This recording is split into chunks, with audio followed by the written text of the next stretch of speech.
Հարև ձեզ CVK-ի եթերում այսօր զրուցելու ենք անվտանգային քաղաքականության հետազոտական կենտրոնի փորձագետ, քաղաքագետ Սավեր Մելիքսյանի հետ։ Բարև ձեզ, պարոն Մելիքսյան, շնորհակալ եմ հրավեր ընդունելու համար։ Պարոն Մելիքսյան, զրուցելու ենք խաղաղության պայմանագրից, հայ-ադրբեջանական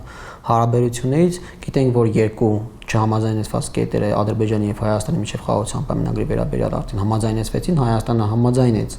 ըստ էության Ադրբեջանի երկու առաջարկներին, որոնք վերաբերում էին Մինսկի խմբի լուծարմանը եւ երկրորդ կետը կախված էր երրորդ կողմերի այս սահմաններից հեռացմանը։ Հայաստանը ըստ էության համաձայնեց այդ տարբերակներին, որը անակնկալ էր Ադրբեջանի համար։ Այո, անակնկալ էր եւ դե իրականում պարզ էր նաեւ մինչ այդ, որ Ադրբեջանը օգտագործում է այդ երկու կետը ուղղակի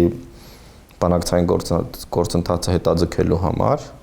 եւ նաեւ այդ կետերից հավելյալ դուրս նաեւ կետեր ուներ ինքը տարբեր պահանջներ, հա մենք գիտենք հիմա կրկնում են Մինսկի խումբը, Հայաստանի սահմանադրության փոփոխությունը, հա այդ պրեամբուլայի հետ հայտնի կետի, հա Լեռնային Ղարաբաղի եւ Խորհրդային Հայաստանի վերամիավորման եւ հետեւաբար Հայաստանը քայլ արեց, որը տոպիկային անակնկալ էր Ադրբեջանի համար, Ադրբեջանը ցանկություն կունենար, որ բանակցությունները շարունակվեն այն ակնկալիքով, որ համաձայնեցում չի լինելու այդ կետերի, բայց մենք տեսանք, որ իրավիճակը դա այդպես էլ չփոխեց, այսինքն Ադրբեջանը ունի այդ հավելյալ պահանջները, իմ պատկերացմամբ Հայաստանն այս քայլը արեց ոչ միայն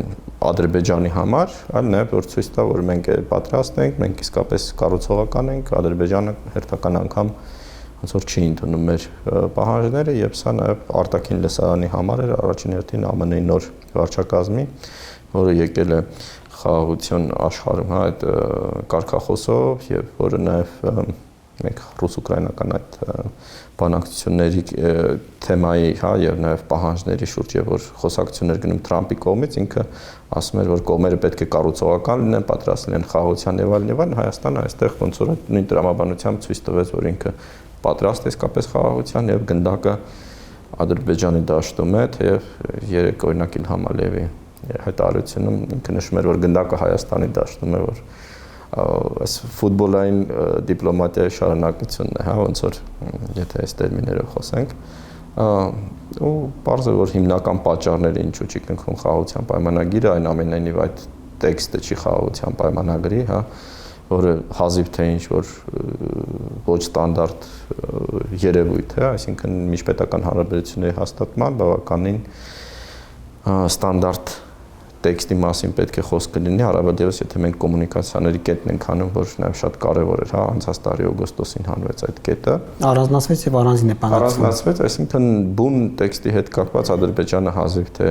առարկում ունենար, առավել ևս Հայաստանը ընդունեց վերջին այդ երկու ադրբեջանական մոտեցումները, բայց փաստորեն խոսքը ոչ թե տեքստի հետ է կապված, այլ խաղաղության պայմանագիր կնքելու միջավայրի ներքին եւ արտաքին, հա, Ադրբեջանում այդ երկու գործոնն էլ կարեւոր է։ Այսինքն Ադրբեջանը ցանկություն չունի, ինչու ակնկալիքներ ունի, որ ավելի շատ փոկել Հայաստանից, թե միջազգային իրավիճակը թույլ է տալիս իրեն սպասել։ Այստեղ այդ ինչուները մենք կարող ենք ենթադրել Ադրբեջանի ըստ պահվածքից եւ այն բառապաշարից, որ օգտագործում են Ադրբեջանի իշխանությունները։ Առաջինը կոնֆլիկտը ինքը ամենասենց առաջին աքսիոմը կոնֆլիկտը բավականին կոմֆորտ իրավիճակ է Ադրբեջանի իշխանությունների համար, հա, որտեղ կոնֆլիկտը օգտագործելով կարելի է տարբեր թե ներքին լսարանին դա ինչ որ ձևով մոբիլիզացնել տարբեր խնդիրների շուրջ, երկրորդը նաեւ սպասել ինչ զարգացումներ են լինելու, հա, որովհետեւ տվյալ պայմաններում երբ որ չկա արտաքին ճնշում Ադրբեջանի վրա, ներքին մոտիվացիան գնալ ինչ որ լուծումների շատ փոքր է, առավել եւս Ադրբեջանը հասկանում է, որ այդ խաղաղության պայմանագիրը Հայաստանին ավելի շատ հնարավորություններ է տալու, քան ստանալու է ինքը, որովհետեւ ինքը այն ինչ պետք է ստանալ արդեն ստացել է։ Այսինքն խաղաղության պայմանագիրը ըստ էության նոր դիվիդենդներ իրեն չի բերելու։ Միանգամից չի բերելու այն ռիսկերը, որոնք կարող էր փակել ըստ Ադրբեջանի պատկերացմամբ, այսինքն այն գինը, որ կարող էր Հայաստանը եւ ոչ միայն Հայաստանը վճարել, առայժմ ցածր է, քան ստատուս կվո պահելը, հա, որովհետեւ Ադրբեջանը, եթե մենք նայում ենք ոչ թե այդ խոսակցություններին, այն բովանդակությանը, կոնֆլիկտը իրականում ավարտված է, հա, իր ամենախոշոր հատվածով Ադրբեջանը ստացել է ինչ ուզել է եւ նույնիսկ մի քիչ ավելին է ստացել։ Ադրբեջանը վերահսկողություն ունի Հայաստանի սահմանների որոշ հատվածների վրա, Ադրբեջանը արտաքին ճնշման չի առնչվում, որ ստիպված լինի գնա խաղաղության։ Ադրբեջանը նաև, ինչպես նշեցի, հասկանում է, որ եթե լինի խաղաղության պայմանագիր եւ հետագա քայլեր, դա ընդհանրում է Հայաստանի սահմանը ոչ միայն հայ-ադրբեջանական հարաբերությունների, այլ նաև հայ-թուրքական հարաբերությունների կարգավորում եւ հեռանկարային առումով սա Հայաստանին ավելի մեծ հնարավորություններ է տալու, քան Ադրբեջանին այս պայմաններում։ Իմ պատկերացմամբ Ադրբեջանը նաև ցկտում է վաճառել խաղաղության պայմանագիրը ոչ միայն Հայաստանի վրա, այլ Արևմուտքի, եւ մենք տեսնում ենք Ադրբեջանի իշխանությունները բարբերաբար խոսում են, որ տարածաշրջանում գլխավոր երկիրը առանցքային դա Ադրբեջանը, մենք գիտենք, որ դեռ հունվարի սկզբին Ալիևի հետ հայտնի հարցազրույցի ժամանակ եւ որ նաեւ Հայաստանին ասում Միացյալ Նահանգների ռազմավարական հաստատող ստորագրելու ժամանակ էր հայտարարում, որ Ադրբեջանն ավելի կարևոր երկիր է, այս վերջերս են արել, որ մենք այս տարածաշրջանում գլխավոր երկիրն ենք, որ պատրաստ ենք ԱՄՆ-ի հետ լինել ԱՄՆ-ի առաջատար գործընկեր այս տարածաշրջանում, նույնն ասում էր նա Եվրոմիության մասին, ասում էր դուք չեք կարող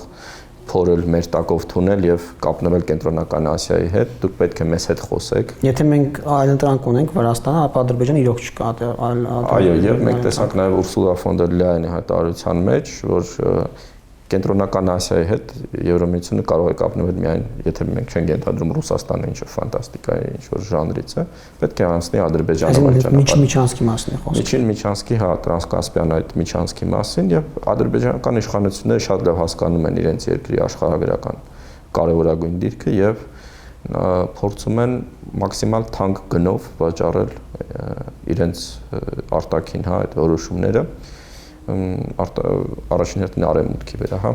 Պարոն Մելիքսյան, քանի որ խոսեցինք այդ թեմայով, շարունակենք, հետո վերադառնանք այլ հարցերի։ Այդ միջանցքում, որպեսզի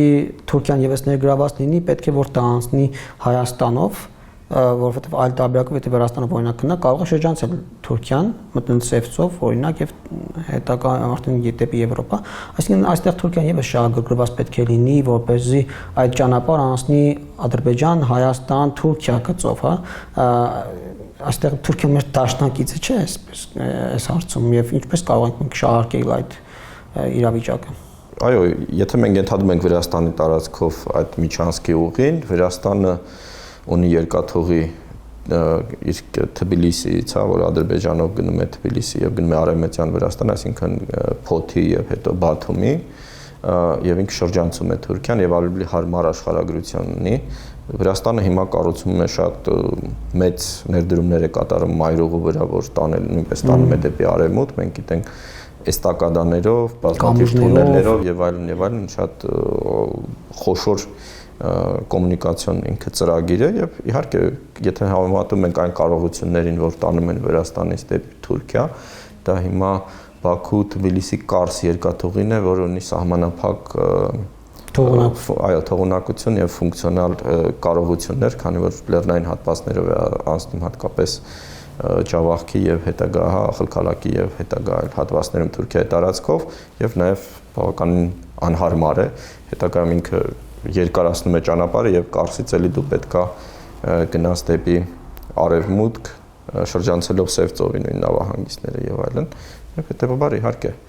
եթե մենք ենթադրում ենք միջին Միջանցքի ինչ որ ուղի, ամենակարճը հարավային Կովկասի տարածքով անցնում է Հայաստանի տարածքով ու Հայաստանի հյուսիսի հատվածով։ Իմ պատկերացմամբ Թուրքիան նույնպես շահագրգռված է Հայաստանի տարբերակով, որովհետև սա թույլ է տալիս զարգացնել նաև Թուրքիայի ամենահետամնաց շրջանները, եթե մենք ենթադրում ենք, որ այս ծրագիրը ոչ թե ինչ-որ հայտարարությունների մակարդակով է լինելու, այլ լուրջ նոր ուղի է լինելու ոչ միայն Կենտրոնական Ասիայից դեպի Եվրոպա, այլ նաև Չինաստանից դեպի Եվրոպա, ինքը ենթադրում է շատ որ նշանակությունը այս տրանսպորտային միջանցքի շատ ավելի մեծ է լինելու, դա չի կարող մի ուղի լինել ու հետեւաբար բոլոր ուղիները կարող են հավասարաչափ աշխատել։ Այո, ու սա բոլոր կողմերին լայն հնարավորություններ է տալիս, նաև Հայաստանին լայն հնարավորություններ է տալիս, ընդհանրապես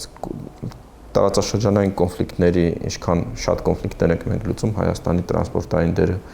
ավելի է մեծանում, օրինակ եթե ենթադրենք բացվում է հայ-թուրքական եւ հայ-ադրբեջանական սահմանը, Հայաստանի տարածքով մի քանի ուղիներ կան, որ Թուրքիան կարող է կապնվել Ադրբեջանի եւ Կենտրոնական Ասիայի հետ, եթե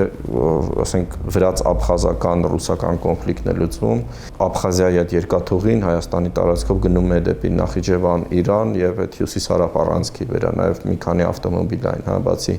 այս ռազմավիրական ճանապարհից, հա, դեպի Լարստանով, կա նաեւ հարավային այդ Օսիայի տարածքով Տրանսկովկասյան մագիստրալը, որ ավելի մի քիչ հարմար է։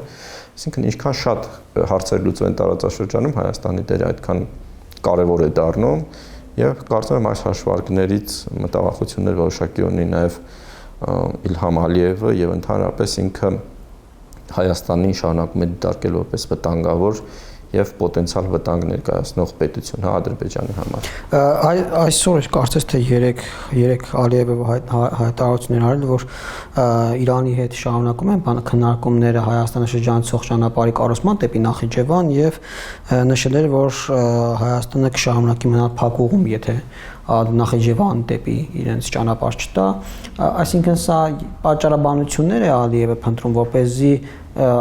Հայաստանին բոլոր կոմունիկացիոն այդ ապաշրջափակման բաներից դուրս թողնի, այսինքն բոլոր ճանապարհները ապաշրջափակվեն, բացի Հայաստանով անցնողները։ Եվ կկարողանա դրան հասնել, որովհետև տեսանք, որ հենց ինչպես նշեցիք Ուրսուլա ֆոն դեր Լայենն էլ Սամարղանդում խոսել էր այս ճանապարհի կարևորության մասին, Թուրքիայի համար է, այսինքն մենք դաշնակիցներ այս հարցում ունենք, Ալիևը կկարողանա արդյոք տորպեդահարել այդ գործընթացը։ Դե կկարողանա, սա այն հարցերից է, որ պատասխանել մենք չենք կարող իմանալ, մենք կարող ենք գործոններ նշել, ինչ գործոններ են ազդում ի օգուտ Ալիևի եւ ինչ գործոններ կա, եկեք դրանից սկսենք Ալիևին գործին Ալիևին առայժմ այն է, որ լուրջ արտաքին ուժեր ներգրաված չեն տարածաշրջանում եւ ինքը հնարավորություն ունի արդեն այստեղ շատ կարևոր է տեղական, այսպես ասած, ուժերի բալանսը, այստեղ Ադրբեջանը ունի հստակ առավելություն։ Նույնիսկ եթե ինքը չունենա Թուրքիայի աջակցությունը, ասենց, հա, նույնիսկ այդ պայմաններում Ադրբեջանը շատ ավելի մեծ ռեսուրսներ ունի, Ադրբեջանը ունի ազդեցության լծակներ Վրաստանի վրա, Ադրբեջանն անգամ Թուրքիայի վրա Թուրքիայի վրա, այո, որոշ առումով պահպանում է այդ լծակները, բայց մենք եթե տարածաշրջանի մասին ենք խոսում, եթե մնում ենք միայն մենք մերոնցով կոպիտ ասած, Ադրբեջանը ավելի շահեկան վիճակում է եւ Հայաստանին զիջելու ինչ որ մոտիվացիա չունի, այլ ունի մոտիվացիա ճնշելու մեր վրա հավելել։ Եթե հավելանում են ինչ որ այլ գործոններ, ասենք ենթադրենք Ռուսաստանն է ակտիվանում, Ադրբեջանի համար սա նույնպես որոշակի մտավախություն է եւ ինքը իմ պատկերացմամբ փորձելու է չզոգացնել այդ ներգրավվածությունը, ուղղակի մինչ այս փուլ ինքը օգտագործել է Ռուսաստանը նաև Հայաստանի վրա որպես ճնշելու հավելյալ գործոն եւ օգտագործել է այն հարաբերությունները, որ այն կոնֆլիկտը, որ կար հայ-ռուսական հարաբերություններում եւ հիմնականում նաև Ռուսաստանի շանտաժային քաղաքականության արդյունքեր, որ ինքը փորձում էր ինչ տարբեր պատճառներով ավելի բարենպաստ հարաբերություններ ստեղծել Ադրբեջանի հետ եւ ստիպված նաեւ ենթարկում էր Ադրբեջանի ռազմական եւ այլ շանտաժի քաղաքականությանը, քան Հայաստանի հետ փորձում էր լեզու գտնել, կոպիտ ասած։ Մենք մի այլ գործոնը արևմուտքն է, ասենք ԱՄՆ-ն որպես ռազմաքաղաքական մի ուժ, որ կարող է նաեւ բալանսավորել այստեղ Ռուսաստանի ազդեցությունը, ինչպես նշեցի իմ պատկերացմամբ Ադրբեջանի համար Ռուսաստանը վտանգավոր պետություն է եւ ինքը երկաժամկետ առումով վախենում է այդ վերադարձից եւ փորձում է ԱՄՆ-ին շահագրգռել, այո, եւ նաեւ որպես երաշխիք ստանալ այս գործընթացում, բայց նաեւ Ադրբեջանին պետք է որ ճանաչվեն իր նշանակությունը, իր գերակա դիրքը եւ իր հետ այլ լեզվով խոսեն, հա, որովհետեւ 2020 թվականի պատերազմից հետո միջազգային ինֆորմացիոն հոսքերը, տարբեր ինստիտուտների արձագանքները, պետությունների արձագանքները, Եվրոպարլամենտի խորհրդարանի արձագանքները Ադրբեջանի քաղաքականության նեգատիվ են եղել, սա բերել է որոշակի մեկուսացման, սա բերել է Ադրբեջանի Ալիևի իշխանության քննադատության աճի նաև միջազգային տարբեր ԶԼՄ-ներում պաշտոնյաների կողմից եւ սա նաև այս ճնշումը, որ կա որոշակի ինֆորմացիոն Ադրբեջանի վրա, սա կոմֆորտ չէ Ալիևի համար։ Իրեն պետք է որ այլ պայմաններում, ավելի կոմֆորտ պայմաններում ինքը իր հասարակությանը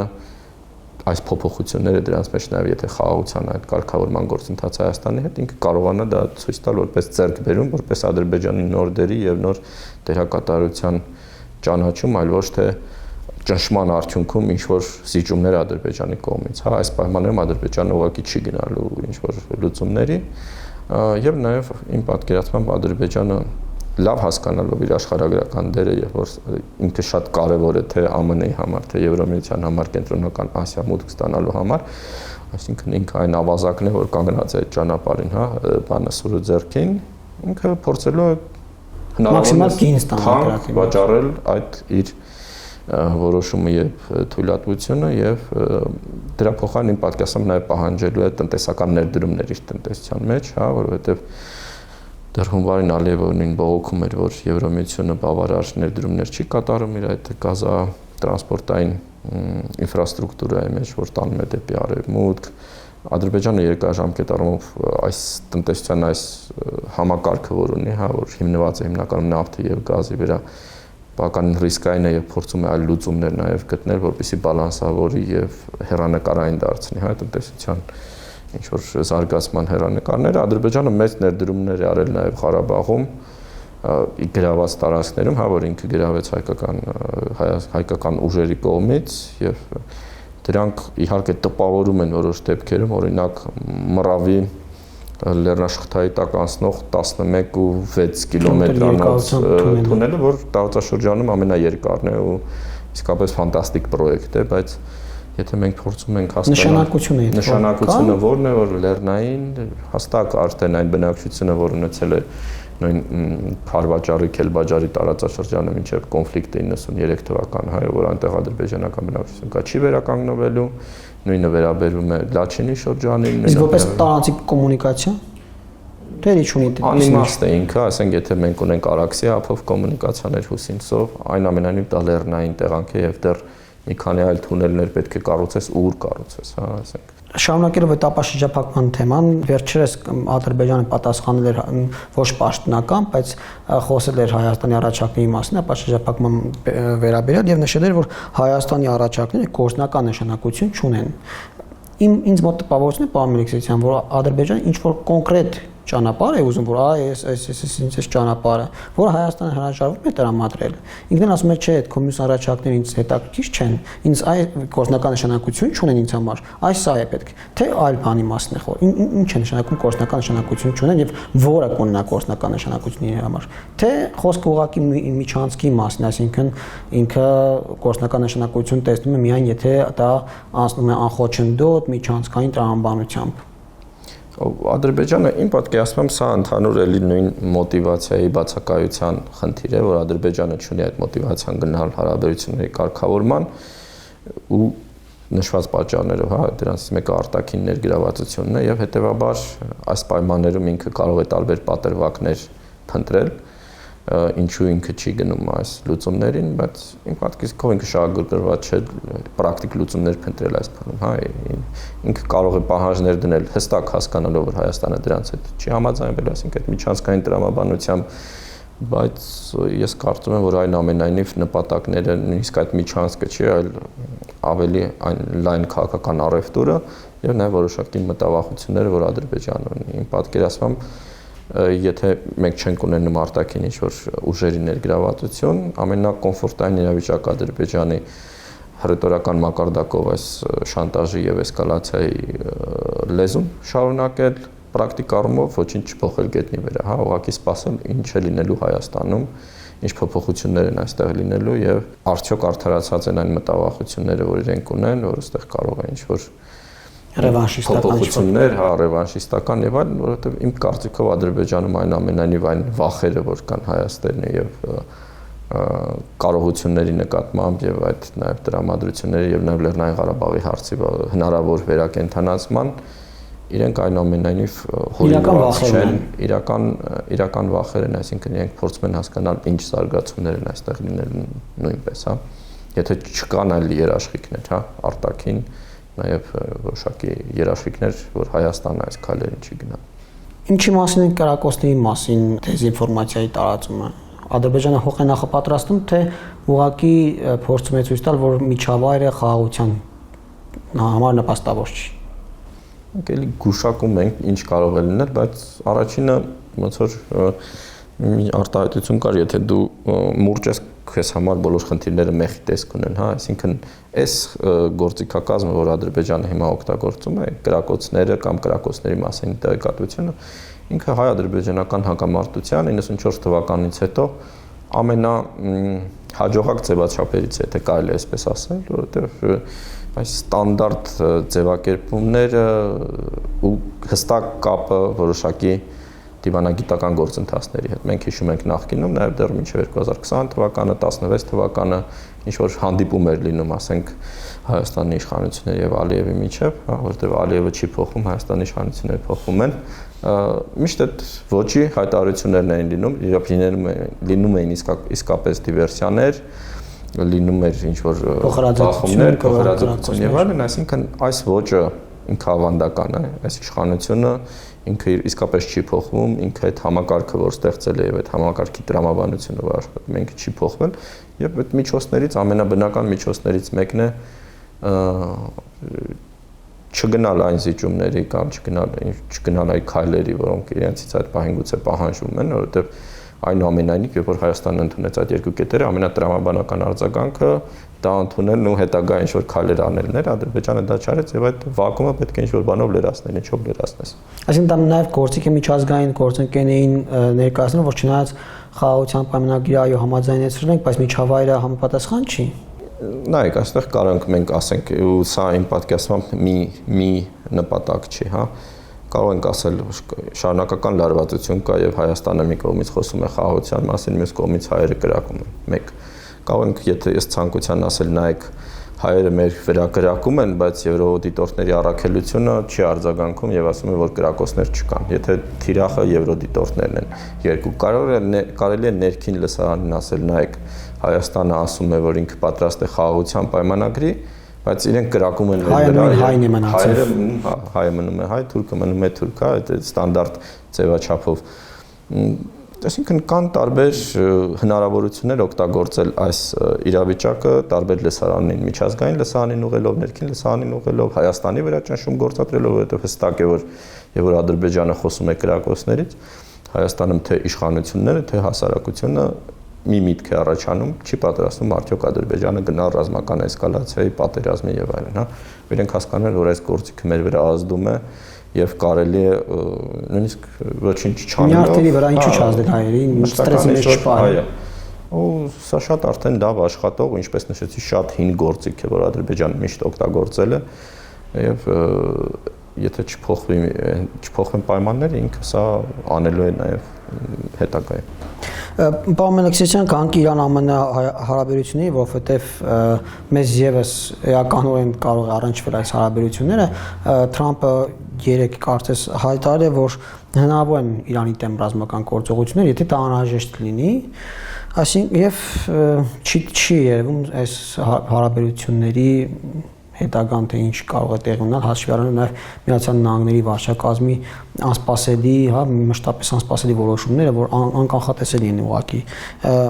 Ինչ կարող է տեղի ունենալ Իրան-ԱՄՆ հարաբերությունների, որ դրանք ոնց կարող են ազդել մեր վրա։ Նաև սրան կցեմ, որ Հայաստանն ու Իրանը իրար հետ զորավարժություններ են անցկացնում երկօրյա եւ սա հենց Միացյալ Նահանգներ Իրան հարաբերությունների սրված լինելու ֆոնին արդյոք նպատակահարմար է դա անել հենց այս պահին։ Մի քիչ բան, ես կարծում եմ, որ այնուամենայնիվ հայ-իրանական հարաբերություններում ձևավորվել է մի ձևաչափ, որ կողմերը ընդունում են միմյանց խնդիրները եւ տարբերությունները եւ նաեւ արտաքին տարբեր հարաբերությունների այդ համակարգը ձգտումները եւ այլն, բայց փոխադարձ հարաբերություններում ձգտում են մինիմիզացնել ցանկացած կոնֆլիկտային իրավիճակներ, փորձում են համագործակցել հնարավորինս այն պայմաններում, որ կարելի է համագործակցել եւ լինել նաեւ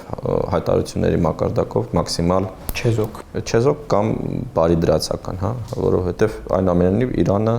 ինքը Հայաստանի հետ իսկապես կոնֆլիկտ ինչ-որ չունի եւ նաեւ կարեւոր երաշխիք է եւ կարեւոր գործոն է այս տարածաշրջանում։ Բայց Ամերիկայի կամ Իսրայելի աչքերով դա ինչպես է դիտարկվում, Հայաստանը այս փուլում զորավարժություն է անցկացնում։ Իսրայելի աչքերով իհարկե, Իսրայելի աչքերով Հայաստանը եւի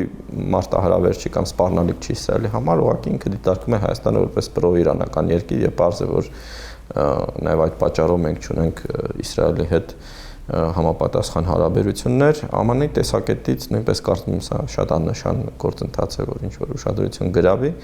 եւ ԱՄՆ-ում էլ այնուամենայնիվ կարծում եմ այն դիվանագետները եւ այն մարդիկ, որոնք բոլոր աշխատել են տարածաշրջանում, հասկանում են Իրանի յուրահատուկ դերակատարությունը Հայաստանի համար եւ նաեւ ըստ հայտարարությունների շահագրգռված չեն հայ-ադրբեջանական օրինակ էսկալացիայով, իսկ դրա զսպող գործոններից մեկը Իրանի գործոնն է, հետեւաբար ես կարծում եմ այս բարդ տրամաբանությունը հասկանալի է նաև ամերիկյան կողմի համար ու նաև կարծում եմ որ ԱՄՆ-ի համար մենք տեսնում ենք որ Դոնալդ Թրամփը շատ բարձր եւ ասենց վտանգավոր հայտարարություններ է անում, բայց գետնի վրա մի քիչ այլ տրամաբանություն է, սա ավելի շատ շանտաժի գործիք է, վախեցնելու իմ պատկերացմամբ գործիք է, քան իսկական ինչ-որ քայլերի դիմելու, հա իրական առավել եւս Իրանի նման պետության դեմ, եթե մենք ենթադրում ենք խոշոր ոչ թե ինչ-որ հարվածներ, այլ խոշոր ռազմական գործողություններ, որ կարող են ապակայունացնել այդ պետությունը, Սիրիայի եւ Իրաքի, նաեւ Աֆղանստանի, բայց դրանից հետո սա կլինի ամենամեծ խենթությունները, որ կարող է անել ԱՄՆ-ի վարչակազմը, շատ մեծ ռիսկ այն նաեւ իրենց համար եւ կարծում եմ Թրամփը պատրաստ չի, ինքը պատրաստ է այսպես անպագորգոր հայտարարությունների վախեցնելու, ինչ որ սանկցիաների, ինչ որ հարվածների, հա, բայց ինչ որ ավելի լուրջ ծավալների պատերազմի իմ պատկերացմամբ սա շատ վտանգավոր է ու կարող է ապակայունացնել տարածաշրջանը, նույնիսկ Ադրբեջանը չի շահագրգռված այս զարգացումները, որովհետեւ Իրանի տարածքում կան մոտ 2 միլիոն թուրքալեզու բնակչություն ադրբեջանցիներ, որոնց մի մասը նույնիսկ շատ փոքր մասը, եթե փախստական դառնա եւ ապաստան փնտրի Ադրբեջանի տարածքում, սա նաեւ Ադրբեջանի ներքին կայունության համար շատ վտանգավոր զարգացում է նաեւ ֆինանսական ծախսերի համար եւ այլն, նույնիսկ COVID-ից հետո մենք տեսնում ենք Ադրբեջանի իշխանությունները ինչ ուշավորությամբ են վերաբերվում բնակչության հոսքերին եւ փորձում են կառավարելի դարձնել այդ հոսքերը, որտեղ սա քաղաքական ռեժիմի կայունության կարևոր գործոններից մեկն է եւ իմ պատկերացմամբ այն որ Ադրբեջանը սպասում է Իրանի դեմ ռազմական գործողություններին որ հարձակվի Հայաստանի վրա մի քիչ չափազանցած է ու մեր ներքին ավելի շատ է վախերի եւ պատկերացումներից է ելնում մենք Ադրբեջանը ասենց միայն մի գործիքակազմ եւ մի նպատակ ունեցող երկիր ենք պատկերացնում, բայց Ադրբեջանը ունի մի քանի հարևան, ու այդ հարևանների հետ ինքը ունի նաև տարբեր սպառնալիքներ, մարտահրավերներ եւ ավելի բարդ իրականում ավելի բարդ մարտահրավերներ, հա, որովհետեւ կա նույն Դաղստանալեզու ժողովուրդների խնդիրը, որ իրենք բարբերաբար այդ մտավախությունն են, որ Ռուսաստանը իրենց դեմ կարող է դա օգտագործել, ինչպես Վրաստանի դեմ օգտագործեց, կա Թալիշների խնդիրը, որ իրենք մտավախություններ ունեն, որ Իրանը կարող է օգտագործել շիական գործոնը հստակ ադրբեջանցի վերլուծաբանները, օրինակ Իրանը դիտարկում են որպես վտանգավոր պետություն, որ կարող է նաև հոգեբանական միջոցով փորձել ազդել իրենց ներքին քաղաքականության վրա, կա Հայաստանը, որ ավանդական եւ ամենասիրելի թշնամին է Ադրբեջանի, այստեղ երևի միայն Վրաստանից այդպիսի մտավախություններ չունեն եւ հետեւաբար մենք քանի որ այս կոնֆլիկտի մեջ ենք, մենք մի քիչ մեր մասը շատ ավելի մեծ ենք պատկերացնում, բայց Ադրբեջանը ավելի լուրջ խնդիրներ կարող ունի լուրջ երկրների հետ։ Այո, Ադրբեջանը այդ հաշվարկները մի քիչ այլ տեսակետից է նայում, հա, նաեւ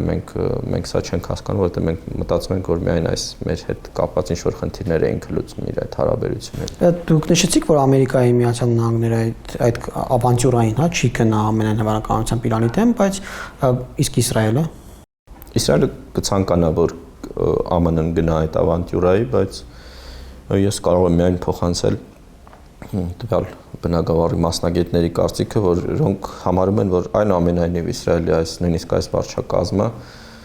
համապատասխան ունի որոշակի խնդիրների այդ լոբինգի հարցում, հա, եւ այնուամենայնիվ կան հստակ շահերի կոնֆլիկտ այս հարցում Իսրայելի եւ ԱՄՆ-ի պատկերացումների միջեւ։ Եթե Իսրայելի կամքը լիներ, իհարկե Իսրայելը կգնար, բայց առանց նաեւ ԱՄՆ-ի աջակցության Իսրայելը չի կարող գնալ այս քայլը եւ նույնիսկ մենք հիշում ենք, որ իրանական հարվածները եղան Իսրայելի վրա հիմնականում ՆԱՏՕ-ի նաև բանակների հակաօդային պաշտպանության ուժերն էին օգնում Մինչև Իսրայել հասնեն արդեն չեզոքացնում էին այդ հրթիռային հարվածը, որովհետև սեփական ուժերով Իսրայելը այդ կարողությունները ունի եւ Իսրայելի համար Իրանը ավելի վտանգավոր երկիր է։ Շնորհակալ եմ, պարոն Մելիքսիսյան։ Ես նույնպես շնորհակալ եմ։ Civic-ի եթերում զրուցեցինք քաղաքագետ Սամվել Մելիքսիսյանից, տեսություն կհանդիպենք։ Չմոռանաք հավանել տեսանյութը եւ բաժանորդագրվել Civic AM-ի YouTube-յան էջին։